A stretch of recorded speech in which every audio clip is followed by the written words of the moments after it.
কথা ৰাখিলে মুখ্যমন্ত্ৰী ডক্টৰ হিমন্ত বিশ্ব শৰ্মাই। ৰঙানদী সমষ্টিৰ শিঙৰা নৈৰ ওপৰত এতিয়া নিৰ্মাণ হৈ আছে এইখন পকী দলং। লখিমপুৰত অনুষ্ঠিত হোৱা অসম চৰকাৰৰ কেবিনেট বৈঠকত নৱগঠিত ৰঙানদী সমষ্টিৰ শিঙৰা নৈৰ ওপৰত দলং নিৰ্মাণৰ প্ৰতিশ্ৰুতি দিছিল মুখ্যমন্ত্ৰীগৰাকীয়ে। আৰু সেইখন দলঙৰ কাম ইতিমধ্যেই আৰম্ভ হৈছে। ২৬ কোটি টকা ব্যয় সাপেক্ষে নিৰ্মাণ হোৱা এই দলংখনে বৃহত্তৰ ফুলবাৰী আৰু ৰামপুৰ বগীবিলবাসীৰ দীৰ্ঘদিনীয়া যাতায়াতৰ সমস্যা দূৰ কৰিব। মুখ্যমন্ত্ৰী ডক্টৰ হিমন্ত বিশ্ব শৰ্মাক প্ৰশংসাৰে উপচাই পেলালে ৰাইজে।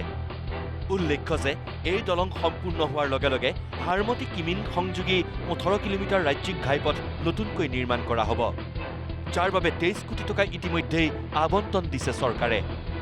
যোৱা লখিমপুৰত যি আমাৰ কেবিনেট অনুষ্ঠিত হৈছিলে তাত মুখ্যমন্ত্ৰী ডাঙৰীয়া কথা দিছিলে আৰু কথা পাছতে দলঙৰ কাম আৰম্ভ হৈছে।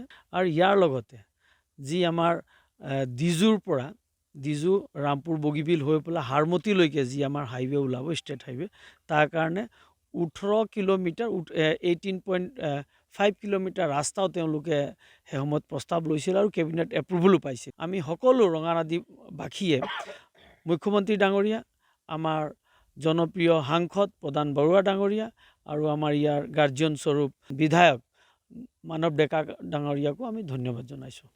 দুটা সমষ্টি, দুখন জিলাক সংযোগ কৰা এখন দলং। ডিমৌত প্ৰায় ৩০ কোটি টকাৰে লোক নিৰ্মাণ বিভাগে নিৰ্মাণ কৰিছে এই পকী দলংখন। ইটাখুলি আৰু গৰুখুটিৰ মাজত দিহিং নদীৰ ওপৰত নিৰ্মাণ কৰা হৈছে এইখন দলং। ২৩০ মিটাৰ দৈৰ্ঘ্যৰ পকী দলংখন ২০২৭ চনত নিৰ্মাণ সম্পূৰ্ণ হোৱাৰ আশা কৰিছে ৰাইজে। মুখ্যমন্ত্ৰী আৰু বিধায়কক প্ৰশংসা দুই সমষ্টিবাসী ৰাইজৰ। ইফালে যি কাম কৰিব লাগিছিলে চৰকাৰে কৰিছে ৰাইজে।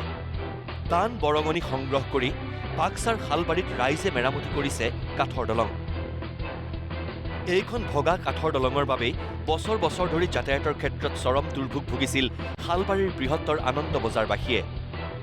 চৰকাৰ আৰু জনপ্ৰতিনিধিক অনুৰোধ কৰি কৰি ভাগৰি পৰিছিল। সেয়েহে আজি অঞ্চলটোৰ শতাধিক ৰাইজ ওলাই আহিল আৰু গাঁঠিৰ ধন ভাঙি হাতে কামে লাগি গ'ল দলং মেৰামতিত। প্ৰত্যেকবাৰে নতুন নতুন চৰকাৰ আহে, আমাক দিম বুলি কয়, প্ৰত্যেকবাৰে আমাক ঠগাই দিয়ে।